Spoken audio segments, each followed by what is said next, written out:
마태복음 8장을 읽다 보면은 예수님의 사역이 굉장히 성공적이다라는 생각을 하게 됩니다. 왜냐하면은 그 문둥병자가 고침을 받았습니다. 이게 쉬운 일입니까? 이건 정말 기적입니다. 사람들이 막 놀라고 그 이후로 예수님께 그 병든 자들이 많이 왔지요. 밤낮을 가리지 않고 왔습니다.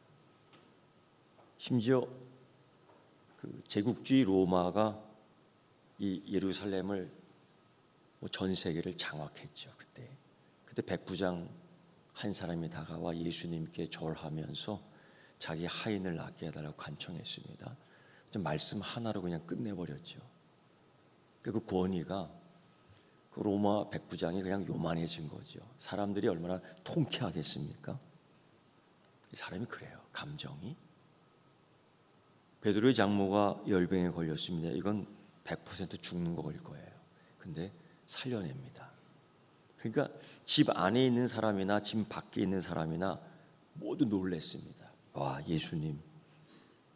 이런 것들이 소문이 퍼지고 예수님 주변에 점점 사람이 몰려오는데 꽉 찼습니다. 제자들 이런 생각하지 않겠어요? 이대로만 가면 좋겠다. 이대로만 가면 예수님 성공하는 거다. 이대로만 가면, 이대로만 예수님 따라가면 나도 성공하는 거다. 혹시 그런 생각하지 않겠습니까? 줄타기, 줄서기 이런 거죠. 바로 그때 예수님이 뜻밖의 말씀을 합니다. 그게 오늘 우리가 읽은 본문 말씀인데, 우리가 군중이 자기들을 에워싸니까 예수님이 그렇게 흡족하지 않으신 것 같아요. 그리고 건너편으로 가자. 이들을 떼어놓고 그건 배 타고 가자는 거예요. 이거는 그들이 수용하고 못 쫓아올 거 아닙니까? 육지로 걸어갔다면 따라왔을 거예요. 그런데 따라오기 힘든 그 길을 택해서 가자라고 제자들에게 명령하셨어요. 가면 어떨까 한 얘기가 아니에요. 이건 특별한 예수님의 의지가 있었던 겁니다. 그들에게서부터 벗어나고 싶었던 거예요. 왜? 지금까지 보면은 예수님의 치유를 경험한 사람들, 그들이 꼭 예수님을 따르는 사람이 된 건 아닙니다. 은혜를 받은 사람들이지만은 그냥 그거로 끝나요. 아무리 군중이 모이지만은 그들은 호기심이에요. 믿음이 아닙니다.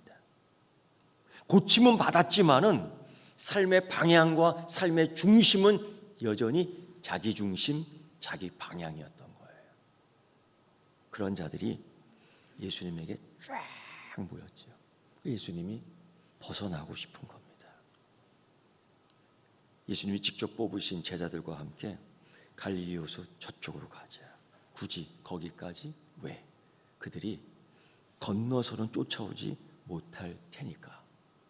그 준비를 하고 있었던 때예요. 근데 그때에 두 사람이 예수님의 앞길을 잠깐 막습니다. 그 첫 번째 인물이 서기관이고 두 번째 인물이 또 다른 제자예요. 이 서기관, 이 사람은 그 당시에 토라, 율법 교사입니다. 해설자입니다. 지성이 있고 실력이 있는 사람입니다. 거기다 필요한 연구, 필요한 도서관이 자기 집에 어느 정도 돼 있는 사람입니다. 그러니까 돈이 좀 있습니다. 먹고 살만합니다. 이 사람이 신앙의 언어에 익숙한 사람이에요. 그러니까 선생님, 어디로 가든지 저는 따르리이다. 이 얘기를 툭 던진 거예요. 이거는 자기 삶에 익숙한 언어입니다. 왜? 교사이기 때문에. 그러니까 이 사람에게도 많은 제자들이 있거든요. 그 제자들이 와서 자기한테 하던 소리예요. 흡족한 것. 이런 소리를 들으면 흡족하지요. 이 율법 교사, 이 서기관에게 또 다른 학생들이 그랬거든요.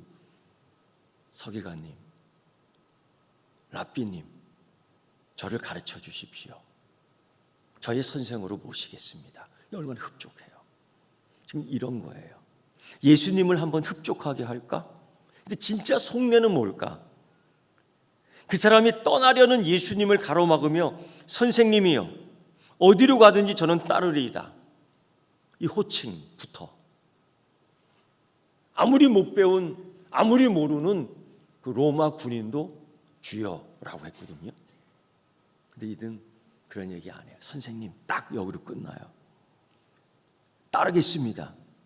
이 말에는 망설임도 없고 조건도 없고 질문도 없습니다. 그냥 따르겠습니다. 그러니까 여러분 이 소리를 들은 그 주변 사람들이 얼마나 놀라겠어요. 와, 과연 멋있다. 과연 화끈하다. 혹시 이런 생각 안 했을까요? 질문하는, 대답하는 그 예수님과 서기관 관계 속에서 지금 누가 돋보일 것 같아요? 당연히 서기관이에요. 근데 예수님이 그 얘기를 듣고서도 감동하지 않습니다.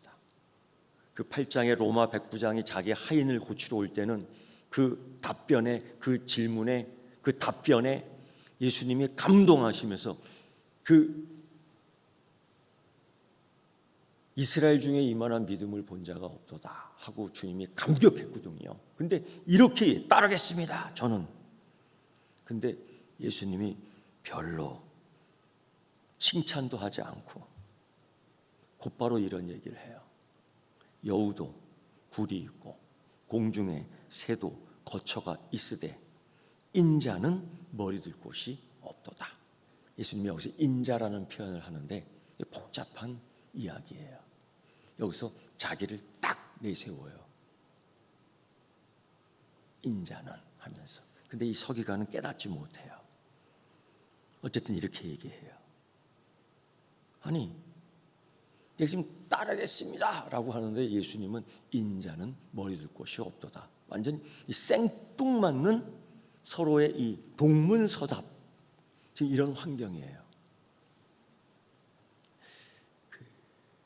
유대인 풍습에는요 이런 풍습이 있어요. 제자가 선생을 택합니다.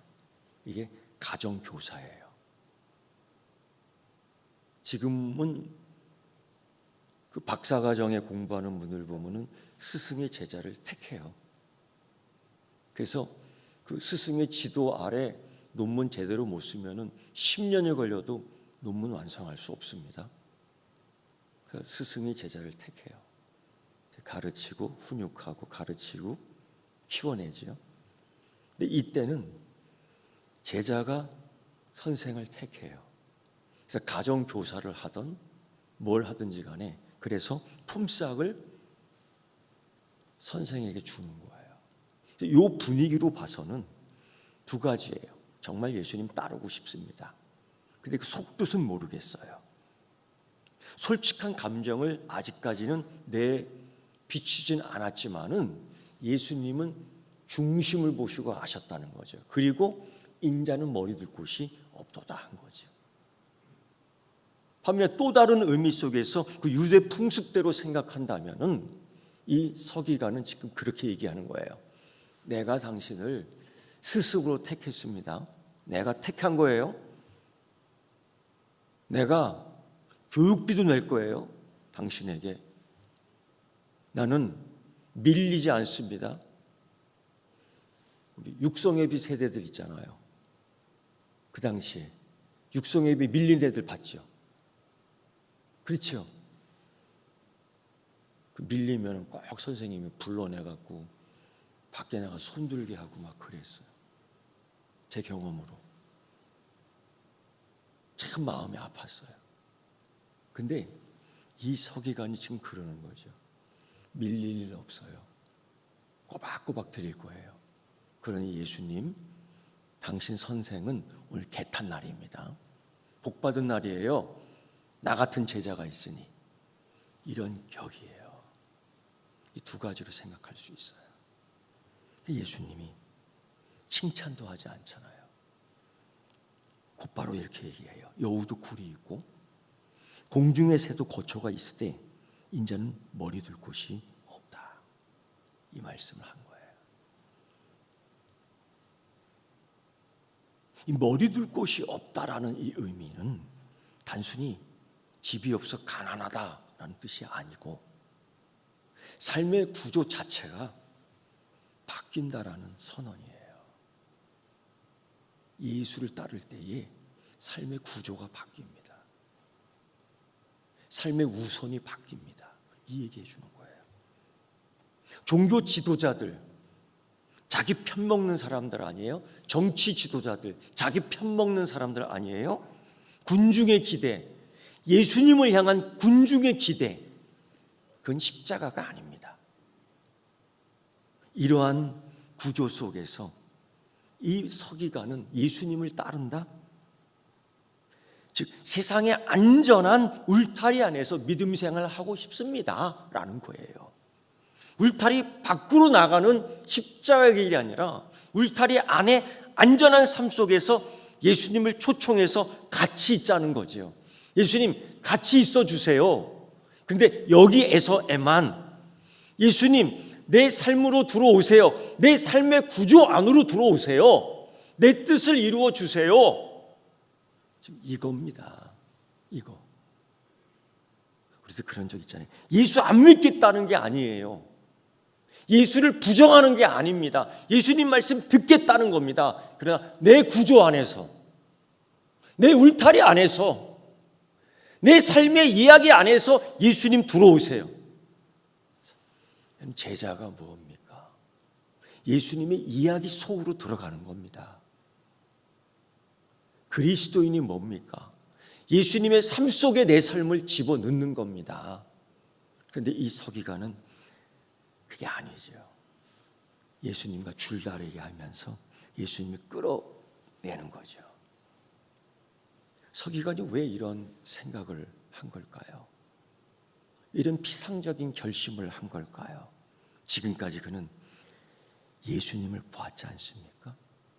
군중이 예수님 주변으로 쫙 모이잖아요. 아마 그렇게 봤을 거예요. 학생이 스승 앞으로 쫙 모이잖아요. 예수로 돈벌이 할 수 있잖아요. 군중들이 모이잖아요. 군중은 여러분 믿음보다는 호기심을 따라가는 사람들이에요.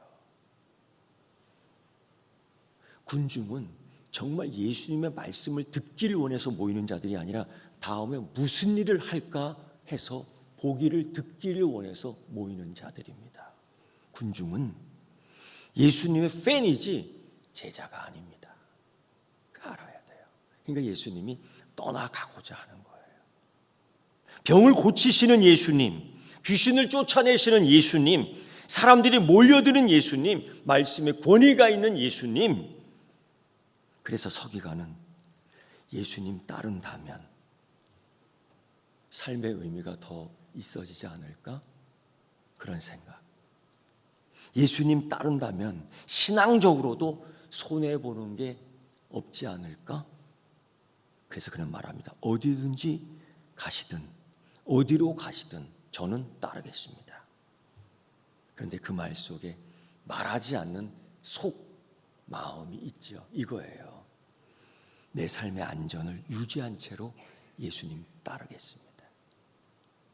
내 자리와 이 정체성 지켜진 채로 예수님 따르겠습니다.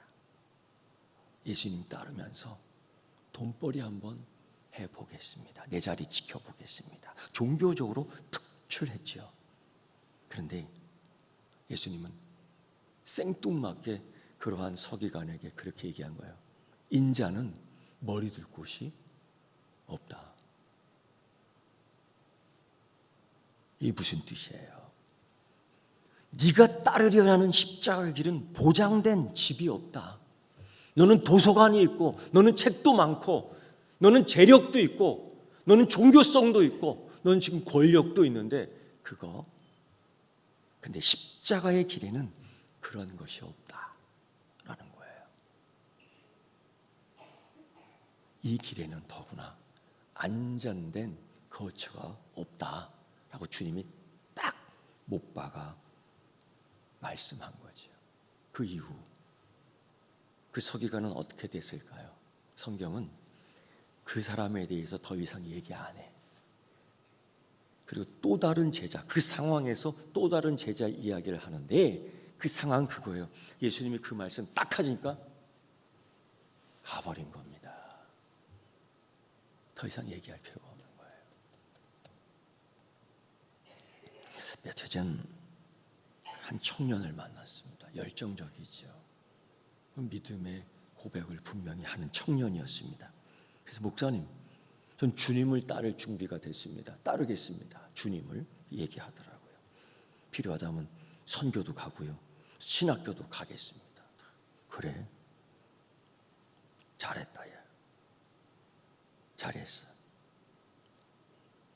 근데 지금이 아니라는 거지. 지금 아니고요. 언제? 제가 좀 제 삶이 좀 안정이 되면 할게요. 직장이 좀 돼야 되겠어요. 지금 이 상태로 선교를 가면 어머니 걱정하실 것 같아요. 지금 저희가 하고 있는 전공을 다 완료해야 될 것 같아요.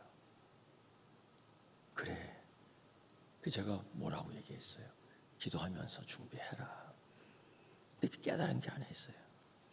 어디든지 가든지 가겠어요. 주님 부르신다면. 그런데 조건을 항상 달잖아요. 조건을 달잖아요. 이거 한 다음에 할게요. 이렇게 하고 난 후에 할게요. 그 찬송가 440장 보면 어디든지 예수를 나를 이끌면 가겠다는 찬송이 있거든요. 한번 찾아봐서 읽어봤고 혼자 중얼중얼 해봤는데 쉽지 않은 찬송이더라고요. 323장 부름받아 나선 이 몸, 우리 열심히 찬양할 수 있죠. 근데 그게 또 그렇게 되지 않더라고요. 그러니까 이 청년 이해는 돼요. 주님 따르겠다고 했지만은 내 인생 계획이 있는데 주님이 내 인생 계획 안에 먼저 들어오시면 제가 할게요. 주님을 따른다는 이 제자의 삶, 주님과 함께한다는 그리스도의 삶은 예수의 이야기 안으로 내 인생을 넣는 거예요. 근데 자꾸 내 인생, 내 중심에 예수님을 끌어당기니까 이게 안 되는 거예요. 이 조건. 서기관의 문제가 바로 이거지요. 내가 그려놓은 삶, 내가 조직해내온 인생의 삶에 예수님 안으로 들어오세요. 예수님 초청합니다. 이렇게 얘기하는 거예요. 결코 내 중심에 예수님을 모시지 않고 사이드로 밀어넣는 거죠. 그러면서 우리는 이런 만족해요. 나는 예수님과 함께 있어. 이 서기관이 그 만족을 얻으려고 한 거죠. 그때 예수님이 생뚱맞게 인자는 머리 둘 곳이 없도다. 이 한마디에 싹 돌아가고 가버린 거예요. 예수님이 그걸 모르겠어요. 핵심을 찌르는 거죠. 여러분 어떻습니까? 십자가의 길에서 뭔가 얻으려고 하는 거 아니에요? 예수 믿으면서 무슨 자리 하나 얻으려고 하는 거 아니에요? 명예?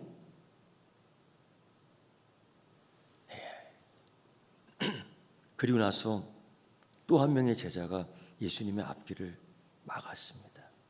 이 제자는 그동안 예수님을 쫓아다녔지요.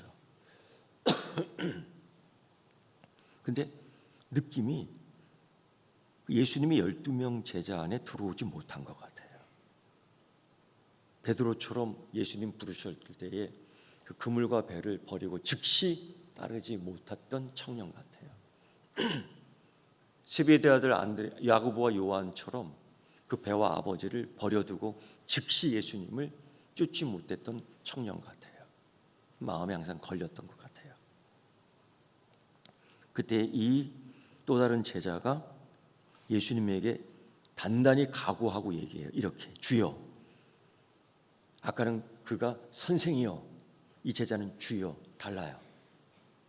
이렇게 얘기해요. 나로 먼저 가서 내 아버지를 장사하게 허락하옵소서. 이 얘기를 해요. 이건 굉장히 결심한 겁니다.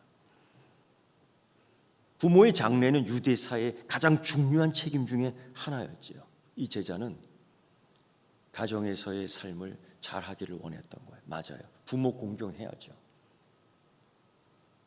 하나님 섬긴다고 부모 공경 안 하면 안 되죠. 이제 설 명절이 이제 코앞에 있잖아요. 부모님 잘 모시세요. 부모님 맛있는 것도 사드리고요. 부모님 용돈도 더 드리시고요. 부모님 옷도 좀 좋은 거 사주시고요. 아멘을 안 하시는 거 봐.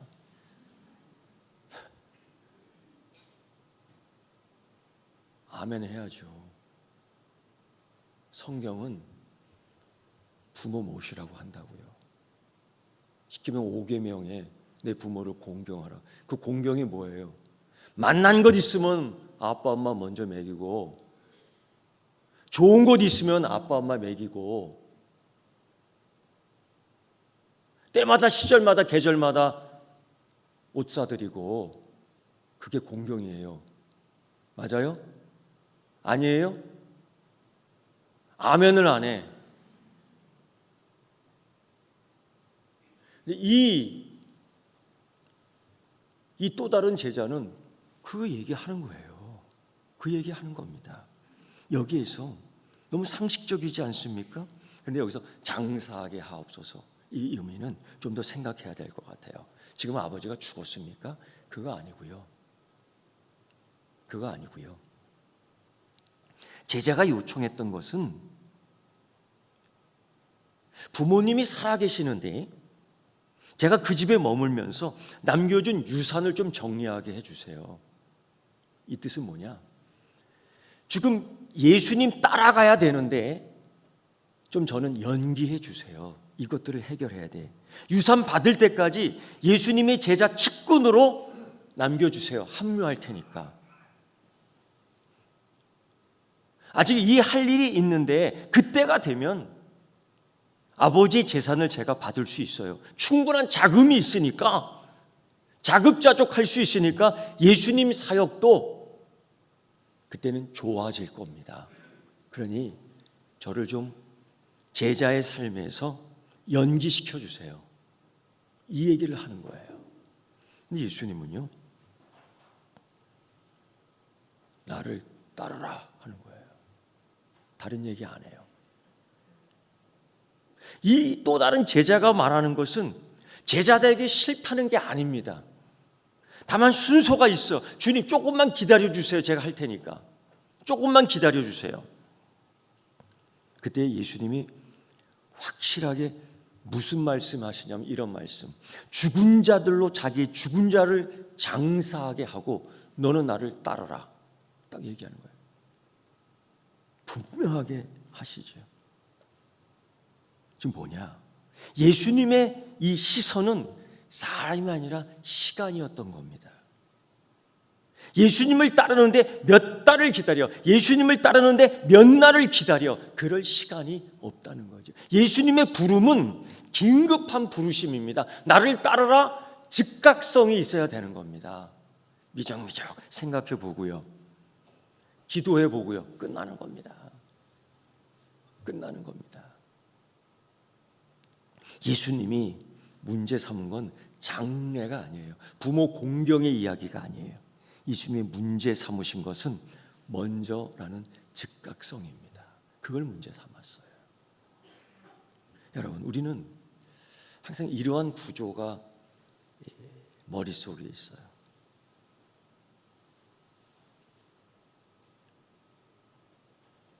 그것 때문에 순종이 늘 연기돼요. 나중에 준비가 되면. 그리고 예수님 따르지. 이것을 이룬 뒤에 예수님 따르지. 그래서 순종이라는 게 두 번째, 세 번째로 계속 밀려요. 근데 예수님 말씀이죠. 이거예요. 지금이다. 지금이 아니면 이 부르심을 이룰 수가 없다. 그러니 죽은 자들로 죽은 자들을 장사하게 하고 너는 나를 따르라. 이 즉각성을 요청한 겁니다. 또 다른 이야기를 한번 해볼게요. 어느 중년의 그 성도님과 얘기할 기회가 있었는데 그분이 꽤 오랫동안 교회도 다녔고 믿음도 좋아 보입니다. 늘 한 가지 말이 계속 반복이 돼요. 그게 뭐냐면 나중에요. 그분이 젊었을 때는 목사님, 제 인생 조금만 더 정리하고요. 조금 더 이걸 이루어야 될 것 같아요. 목사님, 아직 아이들이 작아요. 어려요. 좀 더 크면은 제가 생각해 볼게요. 목사님, 지금 제가 너무 바빠요. 승진했는데 이거 한번 해보고 싶어요. 그 말씀을 들으면 이해가 돼요. 고개가 끄덕이 그렇지. 근데 그때마다 계속 반복되는 그 어휘가 하나 있었습니다. 그게 뭐냐? 지금은 아닌 것 같아요. 지금은 아닌 것 같아요. 그리고 난 이후 20년이 지난 뒤에 다시 만났죠. 근데 그분이 그런 얘기 하더라고요. 목사님, 이제는 너무 늦은 것 같아요. 맞아요. 너무 늦었어요. 그때 해야 쓰는데.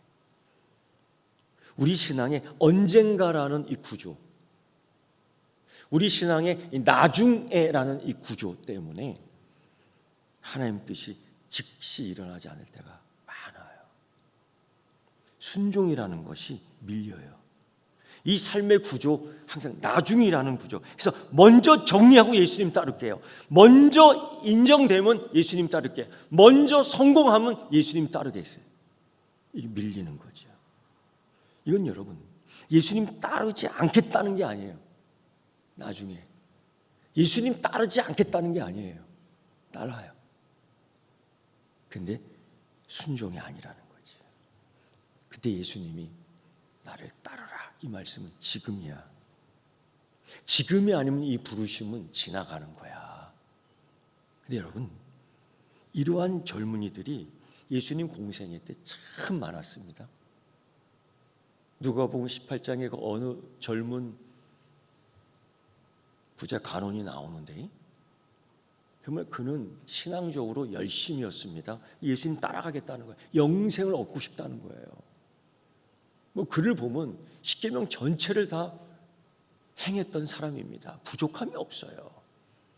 근데 예수님이 딱 얘기하잖아요. 한 가지 부족한 게 있는데 네가 갖고 있는 걸 다 팔아 가난한 사람에게 주고, 예수님 그때 그리고 뭐라고 말씀하셔요? 너는 나를 따르라. 똑같이 말씀하셨어요. 근데 그 젊은이가 근심하며 갑니다. 예수님 떠나가요. 예수님을 따라가는 게 아니에요. 그것 때문에 안 돼. 그거는 놓을 수가 없는 거야. 그건 포기할 수가 없는 거예요. 그런 젊은이들이 꽤 많이 있었습니다. 여러분, 이 두 사람 보십시오. 아니, 낮까지 세 사람 보십시오. 이 세 사람, 그러나 좀 구별해서 이 두 사람 먼저 볼까요? 한 사람은 서기관, 너무 쉽게 얘기했죠. 예수님, 어디 가신지 저는 따르겠습니다. 또 한 사람, 또 제자는 너무 오랫동안 미루어뒀습니다. 이제까지 미루었는데 또 미루겠다는 거예요. 베드로하고 달라요. 야고보와 요한과 달라요. 둘 다 같은 지점에 멈춰서 있는 거예요. 다른 사람이지만. 이 뭡니까? 자기 삶의 중심을 내려놓지 못한 지점에서 계속 맴돌고 있는 거죠. 예수님은 이 두 사람에게 사실 다른 말씀을 하셨지만은 하나의 질문을 던지는 것과 같은 거예요. 너는 지금 나와 어떤 관계에 서 있느냐, 이거죠. 우리는 누구 이야기 안에 들어갈 것인가, 누구 이야기 안에서 살 것인가라는 거예요. 지금까지 계속 예수님을 내 중심에 모신다고 종교적 언어 좋은 얘기했어요. 그러면서 중심을 내놓지 않잖아요. 그런데 예수님은 이제는 내 이야기 속으로 들어오라는 거죠. 그 이야기에는 십자가가 있습니다. 거기는 불확실성밖에 없습니다. 그런데 분명한 것 하나 있어요. 그게 뭐냐? 생명입니다. 생명이 분명히 있어요. 여러분, 오늘 그 두 사람의 모습과 나를 비교해 보면 같은 점, 다른 점, 틀린 점, 있지 않을까 싶어요. 말로는 헌신하지만 삶의 중심을 내려놓지 못한, 말로는 헌신이라고 얘기하지만 서기관처럼 자기의 자리를 계속 붙들려고 하는 것, 이거 있지 않겠어요? 진심은 있습니다. 정말 예수님 믿습니다. 그러나 결단을 항상 내일로 미루어 버리는 거예요. 내일 되면 또 내일로 미루어 버리는 거죠. 예수님 이때 그 각 사람에게 다르게 말씀하셨지만은 똑같아요. 너는 나를 따르라. 예수님이 우리에게 은혜를 주셨지요. 예수님이 우리를 고치셨지요. 그 뒤에는 반드시 묻습니다. 이제 너는 어디로 향할 것이냐? 대답해야 돼요. 잠시만요. 기다려주세요. 또 이 얘기할 것인가? 주님 묻습니다. 나를 따르라. 이건 질문이에요. 그때 어떻게 대답하겠어요? 지금? 아니면 나중에? 기도하겠습니다. 하나님, 오늘 이 이야기는 끝난 이야기가 아니라 오늘 이 자리 나에게 다시 말씀하시는 말씀인 줄 압니다. 십자가가 편리하지 않습니다. 십자가는 지독한 것입니다. 그 십자가 지고 예수님의 이야기 속으로 들어갈 수 있겠습니까? 하나님, 아멘하고 지금 들어가게 하여 주옵소서. 예수님이 지금 묻습니다. 너는 나를 따르라. 어떻게 대답할 수 있겠습니까? 성경에 나중에, 지금 어떤 걸 선택하겠습니까? 주님, 미루지 않고 행하게 하옵소서. 예수님의 이름으로 기도드리옵나이다. 아멘.